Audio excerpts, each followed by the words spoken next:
This is Bradbury 100, celebrating the centenary year of American writer Ray Bradbury. I'm Phil Nichols of bradburymedia.co.uk. Each week on the podcast we look at some aspect of Bradbury's life and work and interview someone who is inspired by Ray.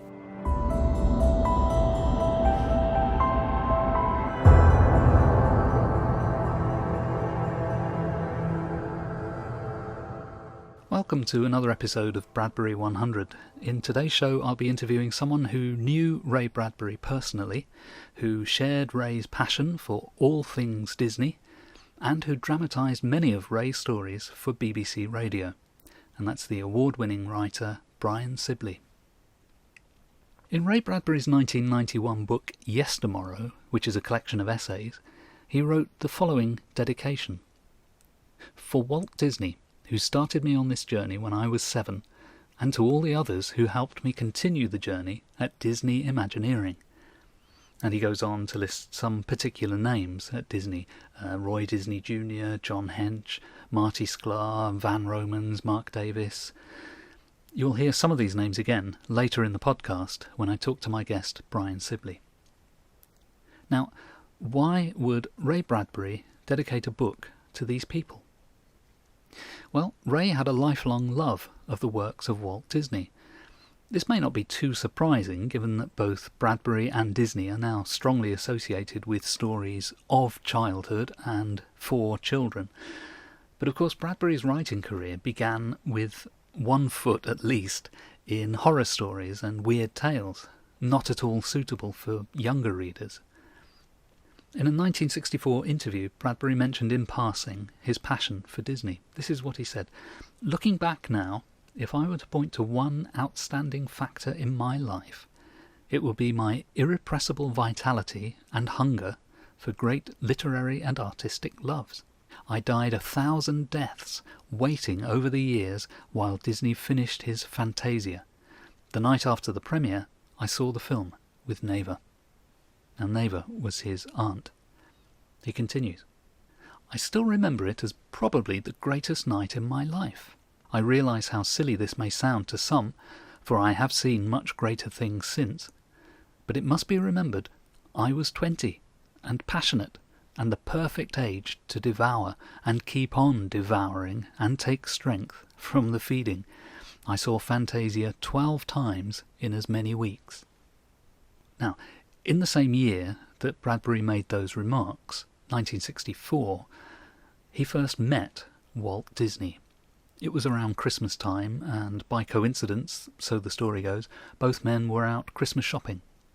Ray recognised Disney immediately, as he was a familiar public face, and when Ray introduced himself, Disney immediately replied that he knew Ray's books. And the following day they arranged to meet for lunch and shared their individual experiences of both having worked on exhibits for the 1964 World's Fair. Now, according to Bradbury biographer Sam Weller, Disney and Bradbury shared their pain that the World's Fairs were ephemeral, but Disney had a plan for a kind of perpetual World's Fair, which eventually evolved into Epcot.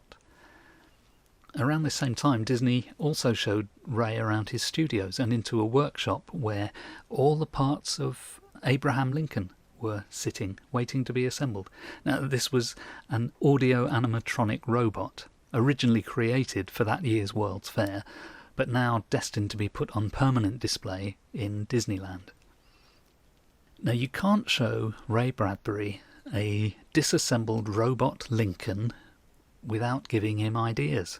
And so he rushed home to write up a brand new story, which would eventually be published under the title Downwind from Gettysburg, and that was in Playboy magazine, and later collected in his book Icing the Body Electric. In the story, there's an animatronic Lincoln in a visitor attraction just like Disneyland, and the animatronic Lincoln is assassinated, history repeating itself.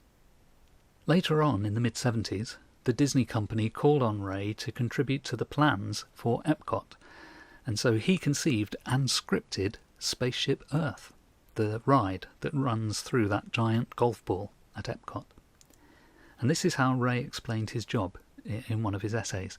He wrote, "The Disney organisation hired me to help plan the dreams that went into Spaceship Earth, part of Epcot Centre, a permanent World's Fair, now building to open in 1982. In that one building, I have crammed a history of mankind, coming and going back and forth in time, then plunging into our wild future in space." And Spaceship Earth wasn't Ray's only work for Disney. He also contributed ideas for Disneyland Paris. So Bradbury knew Disney and worked for Disney, but I think the connections between them run deeper.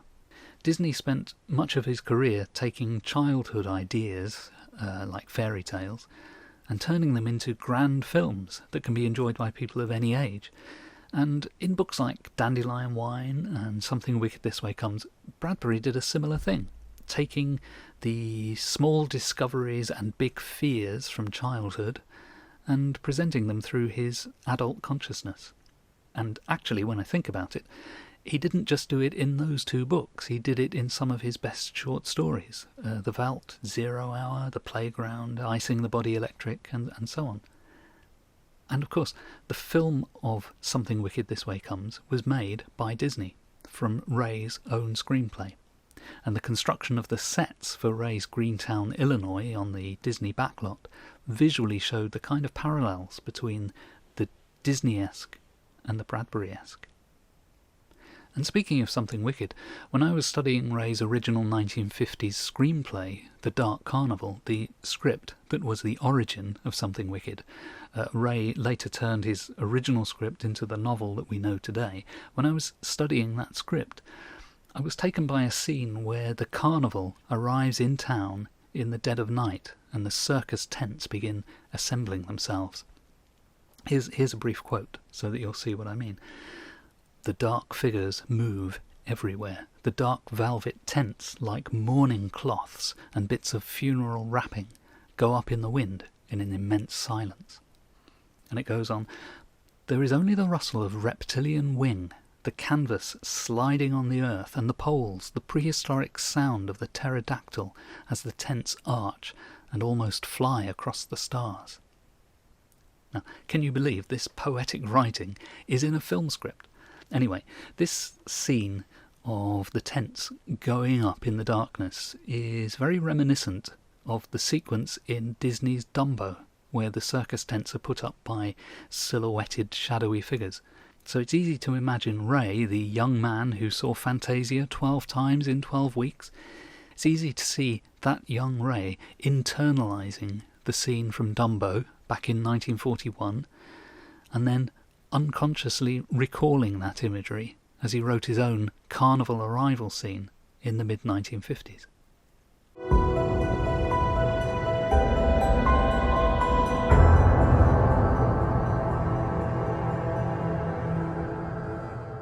Well, now it's time to meet this week's guest on Bradbury 100. And in fact, we had so much to talk about that I'm splitting this interview over 2 episodes.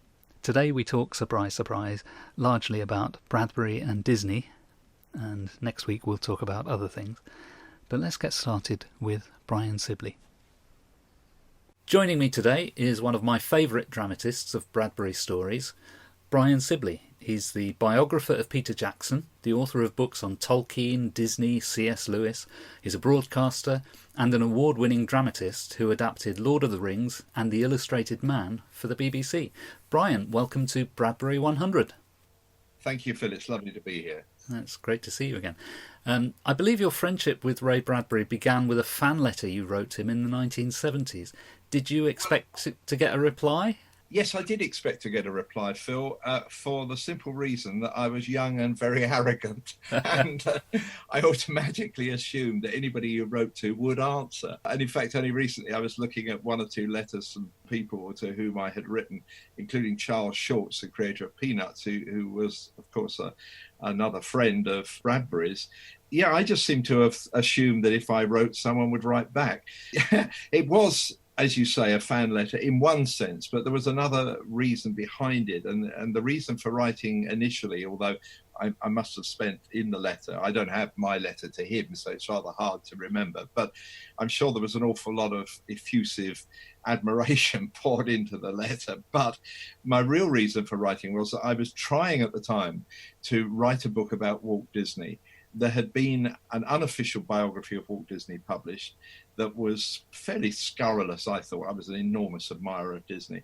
And so I decided to write a kind of response, which was very stupid because I was young, I lived in Britain, I hadn't been to America at that point, so I had no idea why I thought I could do this.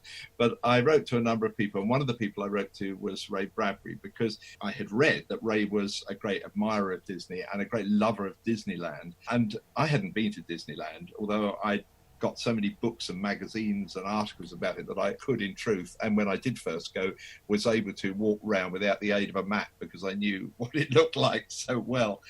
But I had a kind of reservation about Disney's use of audio animatronics, and so I posed the question to Ray that wasn't Disney really just creating a kind of simulated life form in these audio animatronic figures, these puppets really. I felt that was a rather fearful kind of way of looking at the future, that we would end up having these kind of animated dolls, if you like, you know, not just the Abraham Lincoln of Disneyland, but characters with whom we would interact as humans, and I thought that was rather fearful, and I got short shrift on the subject of robots, as I think you know because you read the letter. The letter has been published, hasn't it? You've got it on your website, and it's also in that Letters of Note book.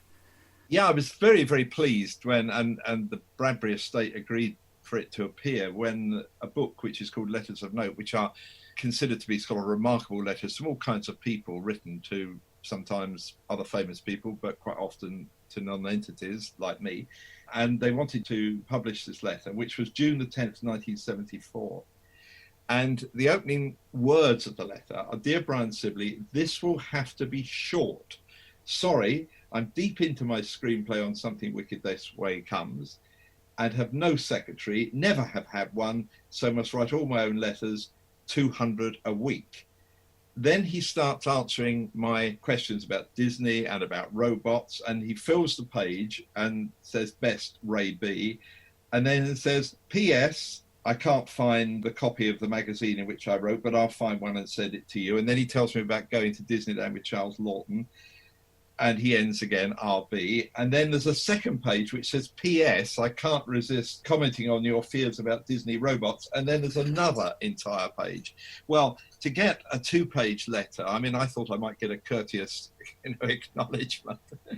But to actually get a 2-page letter like that, and that was followed within a few days by copies of articles in an envelope, and then a postcard putting me in touch with a guy called Ben Sharpstein, who was one of the artists and producers who'd worked with Walt Disney, and saying, "Get in touch with this guy, he can help you," and giving me another address of an animator called Dick Humer. And suddenly I was kind of aware that I hadn't just asked an innocent question and got a very full reply, but it was obviously going to be an ongoing conversation. I immediately followed it up, of course, because again, I didn't think, well, maybe if he's got 200 letters a week to write, he won't be wanting to write to me every week. And it just began a relationship, first by correspondence and then through meetings, either in London or Los Angeles or Florida or wherever, which lasted up until his death. I mean, in the latter years, of course, it was much more difficult to contact Ray because he didn't do email, and you had to email through his daughter, Z. It was wonderful, and I would ring up Ray and tell him what the email had said, get his reply, and then send it back to you as an email. So, you know, it was a long relationship, and one which I feel really privileged to have had. And of course, at the same time, as I guess we all feel in these circumstances, I just regret all those things I didn't think to ask. You know, I mean, we're very lucky now because Jonathan Eller's 2-volume biography is still ongoing, I know, of Ray, has answered so many of those questions because it's such a fantastic pair of books. But there's so many things on the edge of conversations that we had that I wish I'd just pursued and taken a bit further. But there we are. It was a special relationship. I totally agree with you. I met Ray only on a couple of occasions and had very brief conversations with him. But every time I came away and thought, "Oh, you fool, why didn't you ask him this? Or why didn't you ask him that?" But the few questions that I did ask him, I never quite got the answer out of him, because I was asking some very obscure things, and he really had to rack his brains to even understand what I was talking about. Well, and like all famous people who have been interviewed, Ray, in interview mode, I found Ray would quite often, I interviewed him several times for broadcast or for written interviews, that he would quite often resort to the answers he knew that he had given, that he could lock into. But I think once or twice in the correspondence, things came through where he initiated something that he wanted to say, rather like, I'll give you an example, that I wrote a short story for a magazine called The London Magazine. And it was very much, it could be read as just a simple story, but it was very much about an unrequited love affair I had as a young man. Well, it wasn't even a love affair, actually, but an infatuation I had with somebody. And it was a same-sex relationship, and I was very hesitant about writing about it, but hid behind the anonymity of writing a short story. And I sent a copy to Ray rather hesitantly and said, I don't know what you'll think of this, Ray. And he wrote back, and just a postcard, but 2 sides of a postcard typed, in which he talked about the recognition he had in later life of having had feelings that were never, carried out or fulfilled in any way, with a boy who was in his class at school. And, odd things like that, which probably would never have triggered in an interview, just simply because you wouldn't have thought of asking a question like that necessarily. So, yes, like you, there's so many things I wished I'd asked about. And many of them have now been answered by Jonathan's books, because he has such a brilliant breakdown of how these books came, not just the books, but how each of the stories came into being and the relationship with one to another and so on. And there's so much I wished I'd asked Ray about publishing and publishers and filmmakers and filmmaking, because I've had some fairly gruesome experiences of my own, and it would have been helpful to have had his life experience on some of that. Just going back to the animatronics thing, are you familiar with Ray's story, Downwind from Gettysburg? Yes, absolutely. Which of course must link to the figure in Disney made for the New York World's Fair. Yeah.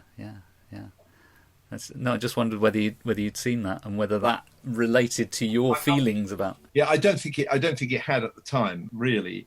I think I was just when you look at, as far as Disney is concerned, and it's perhaps even more true today, because the world has access to all of these parks through people's home shot film on cameras and phones and so on, that you can now experience the kind of rides in the Disney parks without having to go there. Of course, it's completely different, but then we're living at the moment anyway in a world where everything is different. We're all experiencing everything in a virtual way. But my experience of the Disney parks was very much seeing photographs and pictures.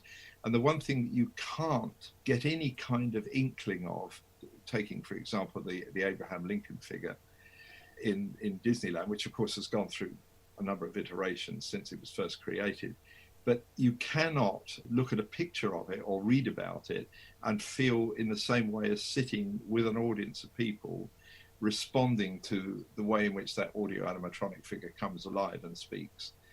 And there is something about being there. And in that letter, Ray had said to me, you don't know what you're talking about, basically. Come to Disneyland. I'll throw you in the Jungle River ride. I'll ride you on a rocket to the day after tomorrow, and then you'll believe. Well, I never had the opportunity to ride in Disneyland with him anywhere, simply because our schedules didn't coincide. But I was at Disneyland for some media event. I can't remember specifically what it was. I think it may be Mickey's 60th birthday or something like that. And Ray came over to meet me at the Disneyland Hotel, and I interviewed him on that occasion. And we were so close to the park, the Disneyland Hotel is really adjacent to Disneyland, that we had to close the shades and the blinds and everything, because the sound of the people screaming on the Big Thunder Mountain Railway in the park just over there was constantly going on. It's a kind of sort of backtracking sound to Ray's interview. So that was the closest we got to being in Disneyland together, was sitting in a bedroom in the Disneyland Hotel. But he was correct, of course, in saying that you have to experience those things. Now, that doesn't mean that everybody experiencing them likes them or approves of them or enjoys them, but it is quite different from the ignorant position in which I was sitting when I wrote that letter to him. But you did later go to the opening of Epcot, and Ray was there on that occasion. What can you recall about that? When Epcot opened, I was making a television documentary about the project, and had the pleasure of working over a number of months back and forth in the States, talking to the executives and to the Imagineers, the people who create the attractions which go into the Disney theme parks. Two of whom, a man called John Hench, who was an extraordinary Renaissance man, previously an animator and an artist who'd moved to the Imagineering department and had contributed to much of the creation of the Disneyland project, and Marty Sklar, who was one of the closest associates of Walt in his latest years. And they'd become very good friends of mine. So I was very privileged that when Epcot opened, they had a special VIP evening. And I was there on a press junket, and all the press were issued down to Orlando to a sort of kind of pub bar called Rosie O'Grady's. It doesn't exist anymore, but it was quite famous at the time, an Irish pub. But I and my producer were given the distinct honour of being allowed to join the VIP party for the opening of Spaceship Earth. We were the only press people there, on the understanding we didn't have any recording equipment with us, and we behaved like guests, not as reporters. I remember, I didn't own a dinner suit at the time. I remember that I had to go to Mossborough in London and hire a DJ and carry it all the way to the States just for this one evening's event. Anyway, that I did. And it was, I had met Ray earlier in the day because Ray was on a round of interviews in the Epcot section, which is known as World Showcase. And we happened to just bump into each other. He was coming off a podium where he'd been talking to some press people, so we chatted and talked there. But when the night of the opening of Spaceship Earth, it was a fantastic evening. I mean, it poured with rain on the day of the opening of the park itself. And everybody was all dressed up in their finery, but were walking around through sort of almost floods of water. All the ladies' high-heeled fine shoes were ruined. Everybody's tuxedos were drenched. People were drinking champagne off trays which were filled with water. It was raining so hard. And miraculously, only Disney could do it. I think there were about 3,000 or 4,000 guests, and there were 3,000 or 4,000 umbrellas being handed out as you got to the gate. But it was a very damp evening. However, the night when Spaceship Earth, the special party, just for Spaceship Earth, took place, was a beautiful evening. It was notable because they'd got all the big bands famous in America to be playing. There was the Harry James Band and the Glenn Miller Band, all playing at different places around Spaceship Earth. There was food and wine and drink, ad lib. So everybody was having a great time. They were dancing, they were listening to the band, they were eating, they were drinking. They weren't particularly interested in riding Spaceship Earth, which is this huge geosphere in which you take a ride in a car on a kind of cyclical route up to the top.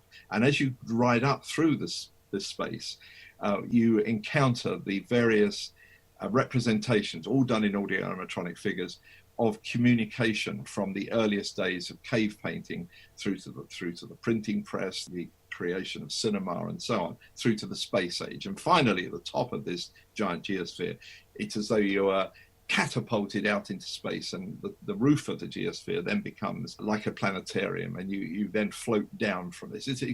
I don't know whether it has the same impact today, but at the time it had extraordinary emotional impact. There was a commentary that was recorded for it by Walter Cronkite, the famous American broadcaster, and that played as you were going round. Anyway, I was walking with my producer underneath this structure and bumped into Ray, who was just happening to come in the opposite direction with one of his daughters. And he said, "Have you ridden this ride yet?" And I said, "Yes." And he went, "Damn." And I said, "Why, Ray?" And he said, "Because I was going to take you on it." And I said, "Well, we'd love to come on it with you if you're happy to do it again." "Of course, the hell I'll do it again." So we go into Spaceship Earth. ride entrance, and it's deserted. There's nobody there. And normally you would queue back and forth to get on the vehicle. Nobody in sight. We walked straight onto a vehicle. Ray and his daughter in the front seat, my producer Norman Stone and myself in the seat behind, and we ride through Spaceship Earth. And on the loudspeaker there's Walter Cronkite giving us the set spiel about each of these tableaux that we pass. But over the top of that, and over the top of the music, which is also going on, Ray is half turned towards us giving us his commentary about why he introduced the Greek players, why he introduced Renaissance painting, what the purpose of each of these scenes were. So it was an extraordinary event. And we stepped off it, and while we were standing talking at the end of the ride, along came somebody else who I also knew, and Ray knew very well indeed, which was the Disney animator Ward Kimball. And Ward Kimball was one of what are known as Disney's 9 old men. He was one of the legendary set of animators who were closest to Walt, and indeed carried on the animation tradition after Walt Disney died. And he was responsible for all kinds of characters like the Mad Hatter and the Cheshire Cat in Alice in Wonderland, and lots of other, often quite kooky characters. He was a very kooky man himself. And I'd met Ward on a number of occasions. So we then stood and talked with Ward Kimball and Ray. And I mention that because one of the things in my collection, which I bought when Ray's estate went up for auction, is a original cell from Pinocchio showing Jiminy Cricket, which was probably the most significant character that Walt Kimball had contributed to that film, and to indeed perhaps all Disney animation really. It was an original cell of that, of showing Jiminy Cricket underwater in the scene from Pinocchio where Pinocchio goes in search of his father.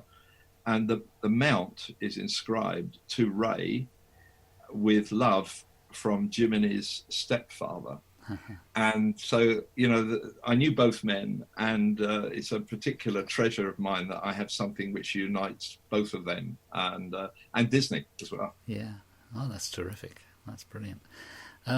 Going back to earlier times, can you recall the first Bradbury you ever read? Yeah, no question of trying to remember what it was, Phil. It was The Golden Apples of the Sun. I'm actually holding a copy of it in my hands now, and it has it's a black cover. The writing is big and bold. Ray Bradbury, author of The Martian Chronicles, hadn't read that at the time. The Golden Apples of the Sun, stories of weird, beautiful, and wonderfully improbable people, places, and things. And underneath is a kind of roundel with kind of bright orangey red and purple creatures. I now know that they are taken from Goya prints. At the time, they just seemed like strange and exotic figures to me, but I now know where they came from.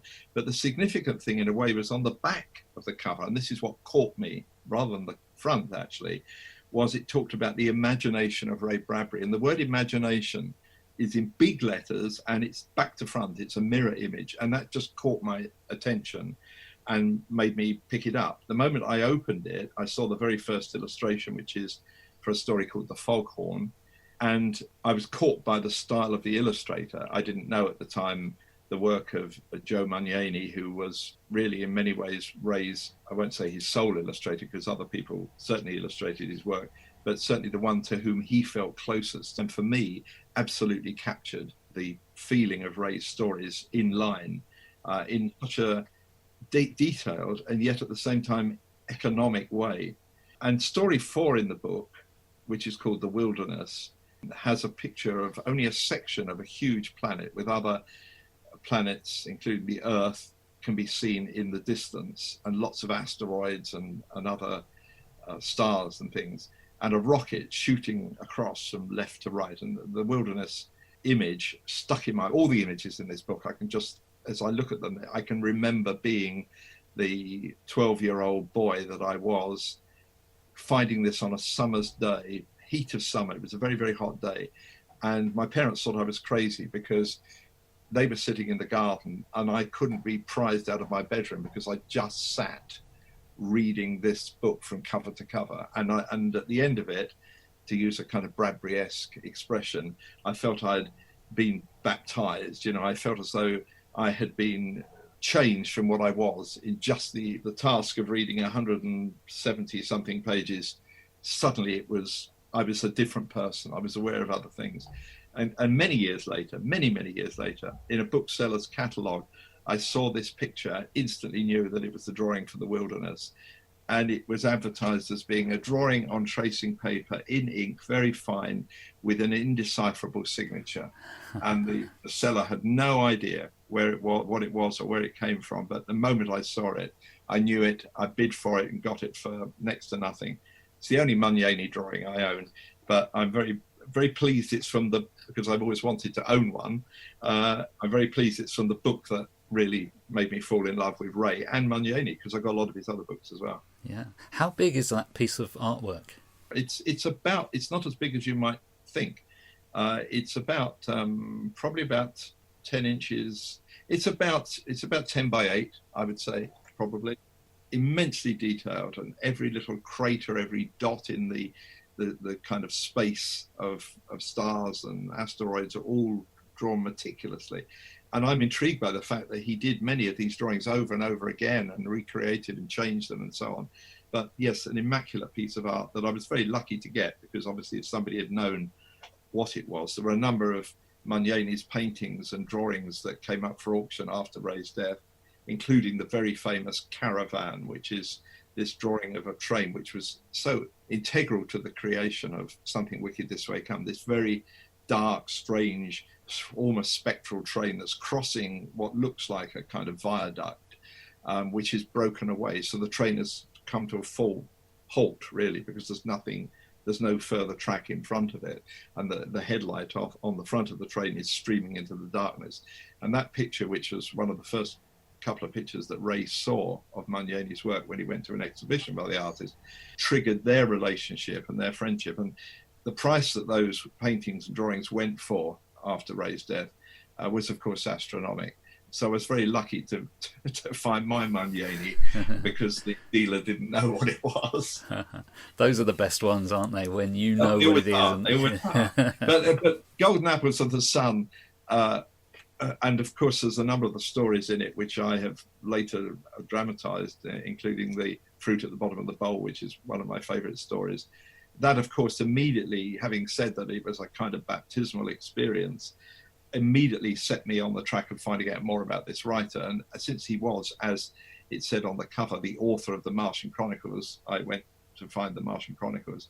And then a couple of years later, I discovered Something Wicked This Way Comes. You know, we live in a different world now, of course. I'm talking about a world when I lived in a fairly small town just outside of London, country-ish kind of village. So unless you found a book in a library, and I was an avid user of the library, as was Ray, and not only using my own 4 tickets, but also my father's 4 tickets and my mum's 4 tickets.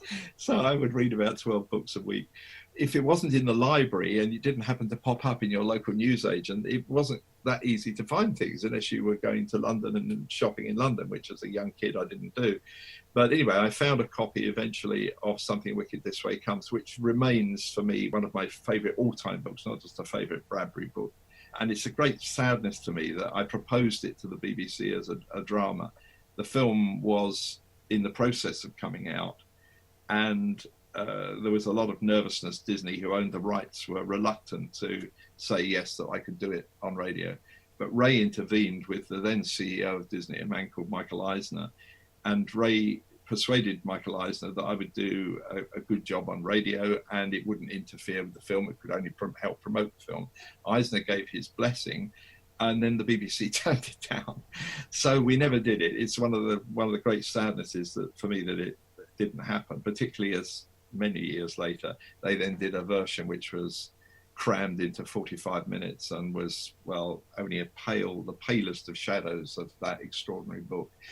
That, I think, probably was the book that then made it impossible for me not to want to know more about this man. And so between 1960 and 1973 or 4, whenever it was, that I wrote to Ray, I guess I was just becoming more and more Ray-centric, if you like. My writing, I mean, it really affected my writing. I mean, not on many of the journalistic things that I've written, but certainly it affected the way that I wrote, because for me the overpowering importance of Ray is his ability to conjure images that, and I think it's why it particularly appeals to young people. As a young person, particularly when you're developing your own vocabulary and understanding words and learning about words and wanting to find out what words mean, that somebody who gives you words, often not necessarily alien words, but words in conjunction with other words that are striking because they're not usually used within that context. And his ability to conjure language and to create metaphors that really just excite you and give you a way of looking at the world in a very different kind of way. That those aspects certainly changed the way I wrote. And certainly whenever I write about Bradbury, which I've done a couple of times, I find myself immediately writing Bradbury because I just love the idea of putting those kind of startling images, one word against another, or an unusual word to describe something which is quite commonplace.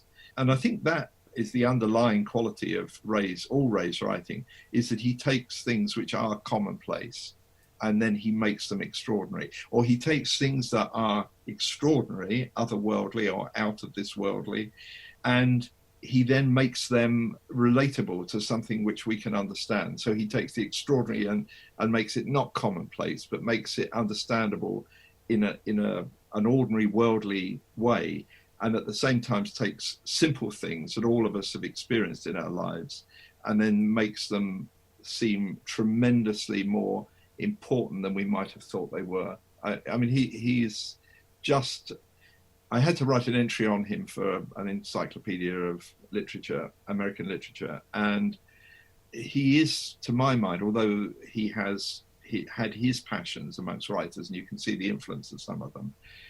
Obviously, people like Poe and Washington Irving and Melville and so on. But despite all of that, his voice seems to me anyway unique, not just unique in science fiction and fantasy writing, but unique actually in American writing. Actually, I'd say in all English literature, there isn't a voice that's like his. And some people like it and enjoy listening to it, and others turn away from it because they find it too much artifice or too contrived. But if you like it, I think what you feel about it is the same way as you feel about Dickens, for example. Totally different writers, although Ray admired Dickens enormously.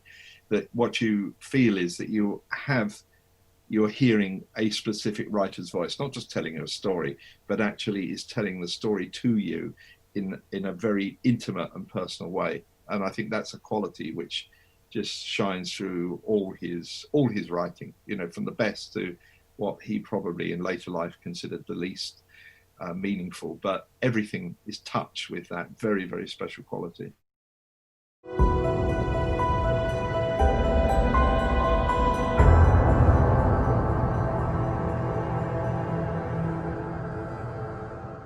My thanks to Brian Sibley for joining me today.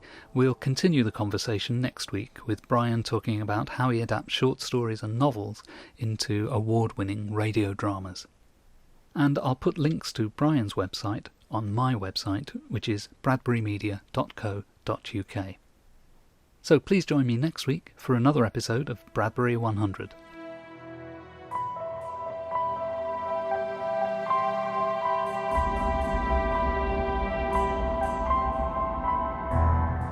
Bradbury 100 is presented and produced by Phil Nichols, in collaboration with the Centre for Ray Bradbury Studies.